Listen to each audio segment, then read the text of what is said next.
Okay, got the house to myself for a couple hours, so I figured now would be a really good time to give a little update. First off, I'm going to come clean and just say that I feel very excited about life in general for a couple of reasons. Just real world things that are actually happening in my life, such as a movie premiere starting tomorrow. First movie premiere that I'll ever be attending. I was the co-producer and I also played the main antagonist in the film. And it's it's the best feeling. I mean, this is exactly what I came to Los Angeles for experiences like the one I'm having tomorrow.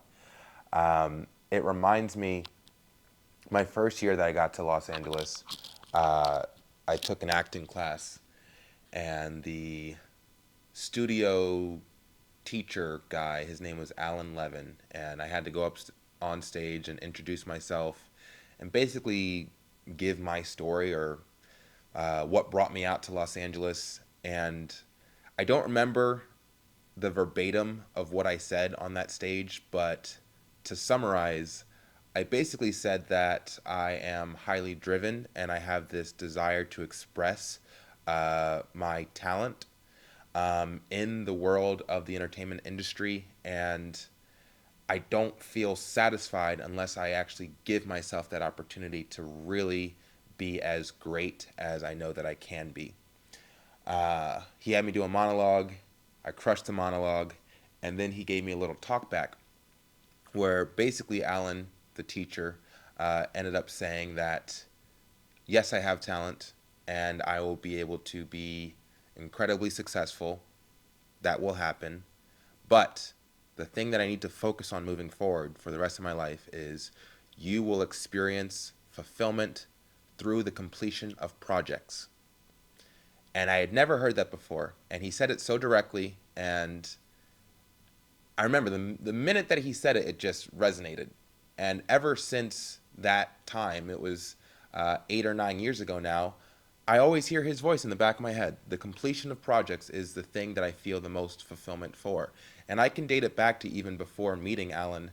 The first time I wrote an 839-page manuscript about myself and my three friends coming up in a small town with aspirations of making it in Hollywood, but it didn't work out. I wrote a book over the course of 3 months, and I remember finishing that last sentence on that last page, 839 pages in, and I cried just from happiness and like I said, that feeling of fulfillment of completing a project that I was so passionate about. And that's really the truth of my entire life. I am a project man. I like to see things from start to finish, and in that middle, getting deeply invested into a thing, learning as much as I can about the thing, having to make adjustments and properly strategize in order to see that thing finish through to fruition. It's like Alan said, the most fulfilling thing that I can experience in life by myself. There are other things that I can do with other people, but I feel like the completion of projects is my perfect outlet when left to my own devices. It's the best way for me to stimulate myself, seeing a project through from start to finish. And we're here now. We're here. We're at the finish line of a film that took 3 years to make. Started in 2021, post production 2022, 2023, and now we're in 2024, and we're going to be premiering it tomorrow. And it's a wonderful feeling. It's just a wonderful feeling. Oh man. And the cool thing is, it's not even my project, really. I'm kind of like the second-hand man in this project, SkyFly. It's a sports action comedy that was helmed by the visionary Gary Smith. It's a story about his life where he overcame alcohol addiction. Skydiving was his kind of outlet, and he ends up getting in a roller hockey tournament, which is where I come into play as the main antagonist. But yeah, he wrote it, starred in it, directed it, produced it. He did everything, and I kind of came in and helped with the overflow of tasks and responsibilities that he just couldn't handle.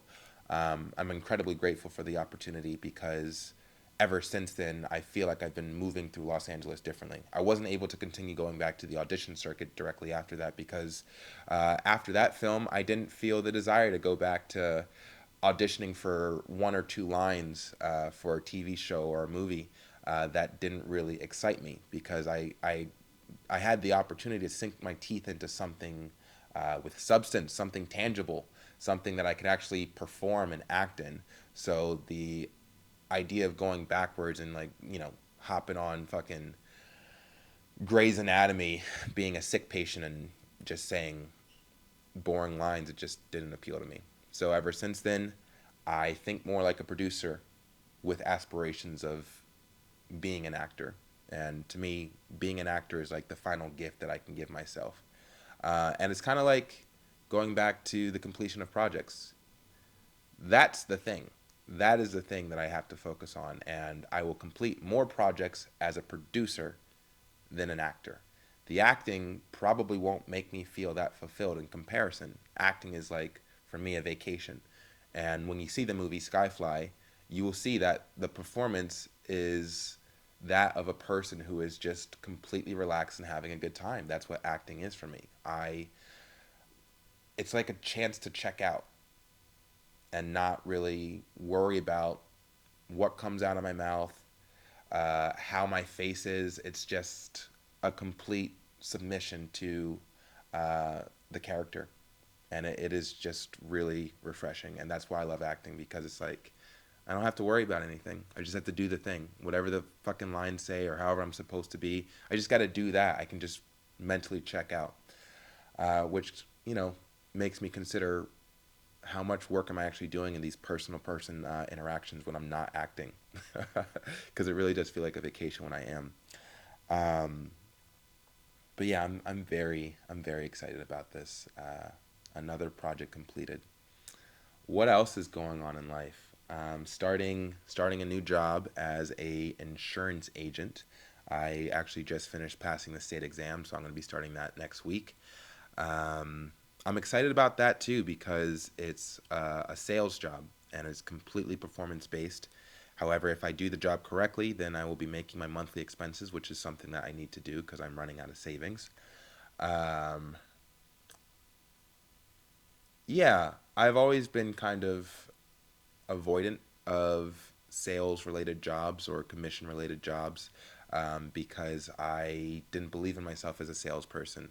I knew that I could develop the ability or the skill to succeed in sales, but I didn't want to at the times that the opportunities were presented. It felt uncomfortable.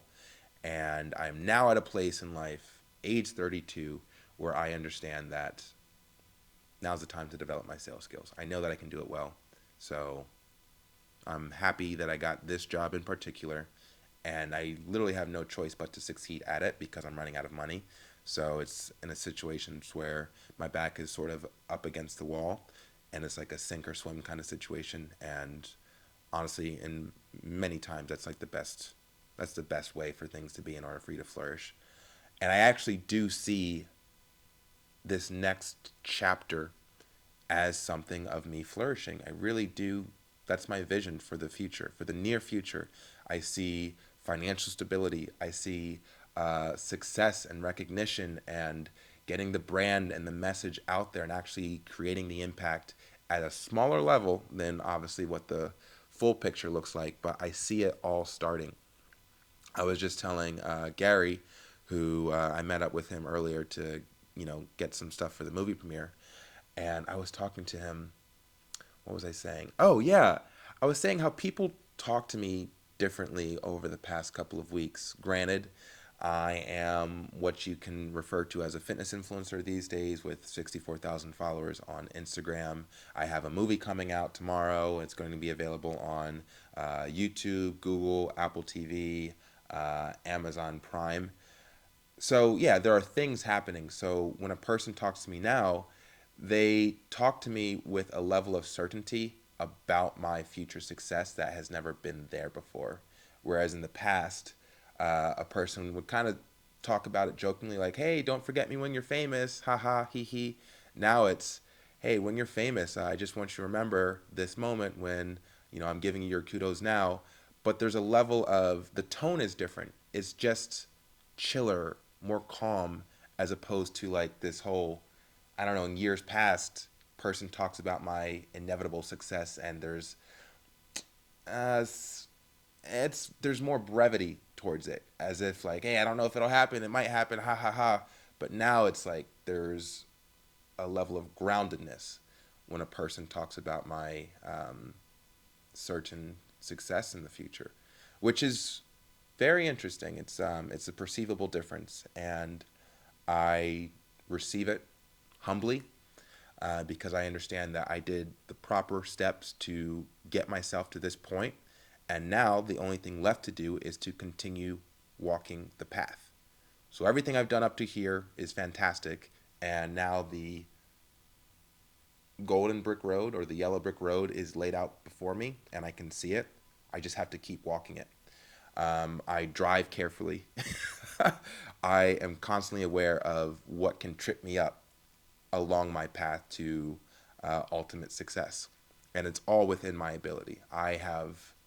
It's my job to lose. It's my mission to fail, and that's a very encouraging thought.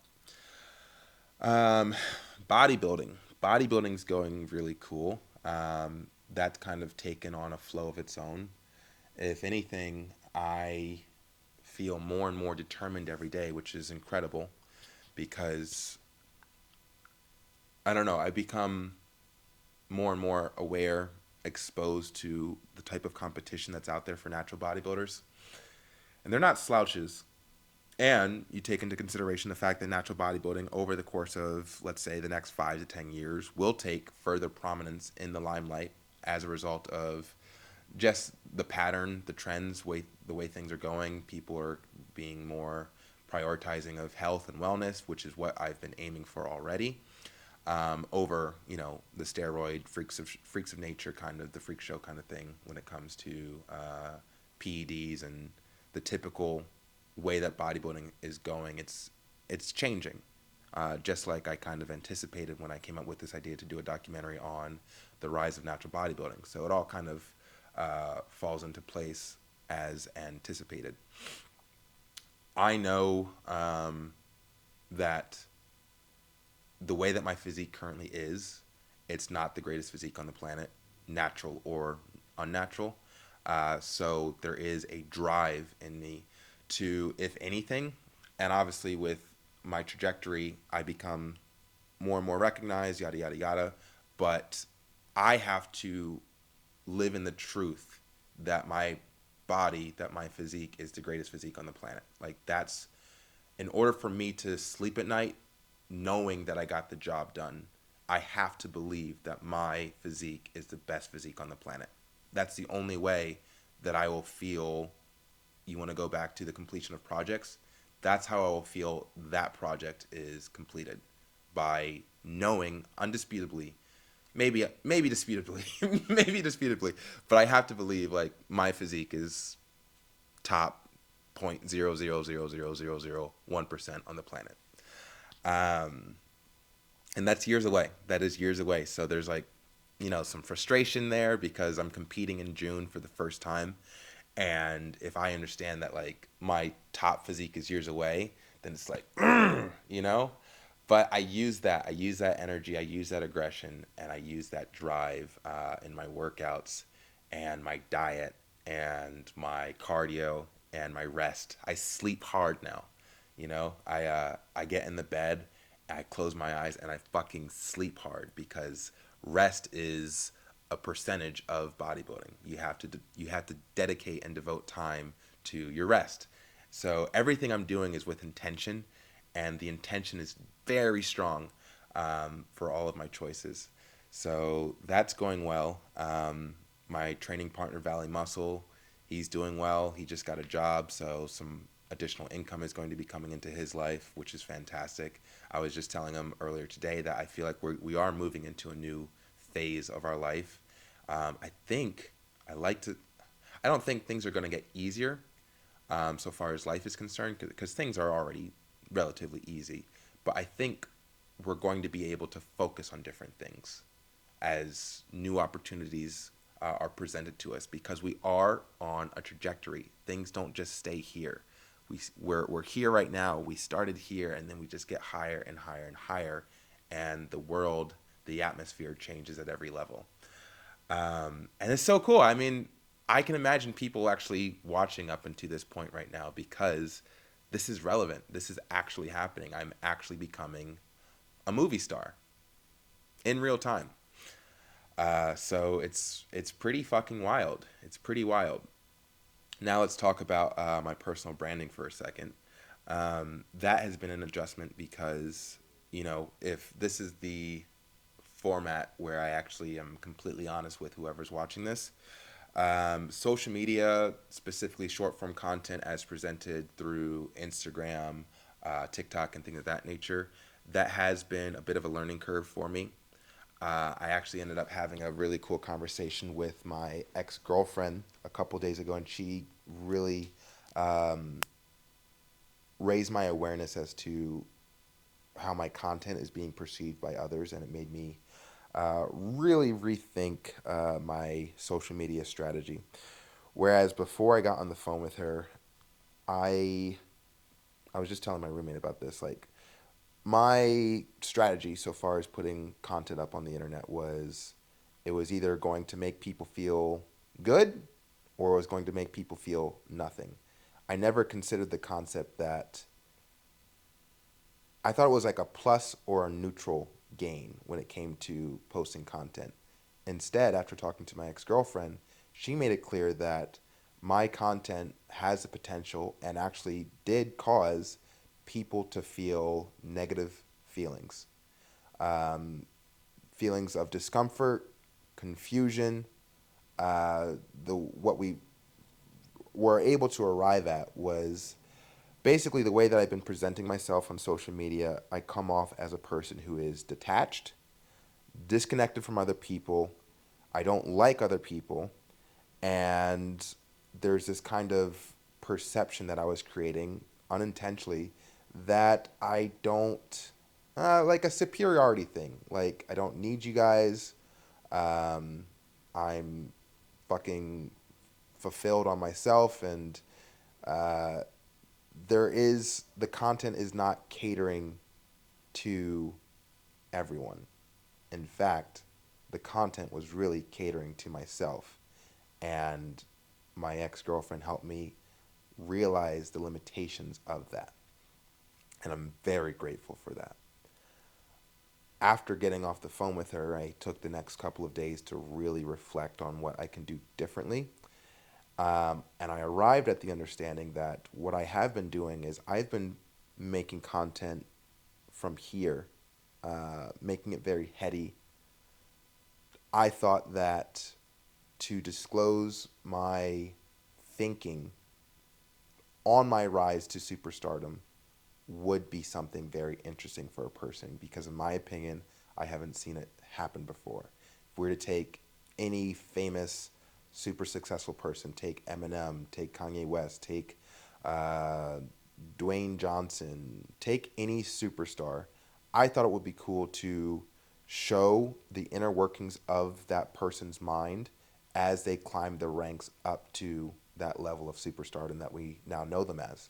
I thought that was a cool idea.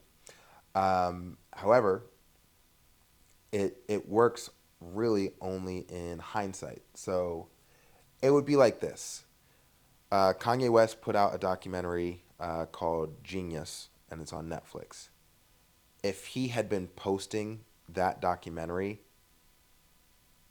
while he was becoming successful, it wouldn't have hit as hard. It wouldn't have been as impactful, because it's like, all right, who's this guy, right? So that's the thing that I'm understanding now. Moving forward, I think I'll keep all the heady stuff, all of like the internal logic and strategies and yada yada yada. I'll keep writing that stuff down, but like my ex-girlfriend pointed out, like my training partner Valley Muscles pointed out, we can save that stuff for public consumption at a later date. Right now, now is the time to connect with people through feelings, because we're all in this together and we're all experiencing life and reality. And instead of trying to interpret reality in a logical, rational, uh, personal perspective, we can relate reality in a feeling. How do I feel about the fact that I'm going to be having my first movie premiere tomorrow? How do I feel about that? I feel incredibly excited. How do I feel about the fact that I am training to become the greatest natural bodybuilder of all time? I feel determined, focused, disciplined. These are the things that I can share with social media, the world, my audience, and have them relate, because all emotions are something that people can connect to.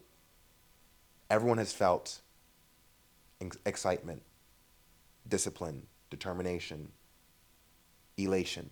People are familiar with these feelings, so there is a level of association that is there, as opposed to fucking talking about I'm the apex of all alphas. It's very alienating. It's just very alienating. So that's a huge adjustment that I'll be making moving forward on my social media content. We can be less heady and more feeling. And I also think it's going to help with my overall public speaking moving forward, where, I thought all this time it'd be super cool to reveal uh, how my brain works. I honestly thought that was a real prize. And I still will. I'm definitely making that a priority. But for the time right now, again, to quote my training partner, his point was, you're trying to reveal your mentality as if you're Kobe Bryant, but you're not even in the NBA yet. You're in the G League. So nobody cares about your mentality right now. Instead, let's just share the experience of being in the G League as you aspire to more, getting to that NBA spot, becoming the best player in the NBA, things of that nature. Because people can follow along on the journey as long as you present it in a way that they can relate to. And again, feelings. So moving forward, I will definitely be working on how I can express my feelings and tapping into those more readily than just trying to, explain my brain away, because obviously that's not working, which is fair. It's funny because when I last saw my mother, I don't know, a month or so ago, she basically tried to say the same thing, only didn't make as much effort to articulate herself. But I entered her house and she hadn't seen me in a year, and the first thing out of her mouth is that she doesn't recognize me. She doesn't know who I am anymore. The content that I put up, she'll see it or read a caption and just not know who I am, doesn't recognize her son. And I'm thankful for my ex-girlfriend for elaborating on what my mother meant by that, which is essentially the way that I talk about myself in relation to the rest of the world is disconnected, it's detached, and there's really no value to it in relation to other people. So, wonderful adjustments to be made. What else? What else? I think I covered everything, honestly. I feel really good. I'm going to do some posing. I've been studying the golden era posing. Frank Zane is kind of the person that I'm staring at so far as what he did with his physique, how aesthetic he made it is something that I'm really considering emulating with my physique. I think he really did something special. So I'm gonna turn that on right after that, and really learn how to pose. Learning how to pose is definitely becoming a priority more and more for me. That's honestly everything I got today. Yeah, man. Exciting times. It only gets better and better, man. Chase after your dreams. Don't believe in limitations because they don't exist.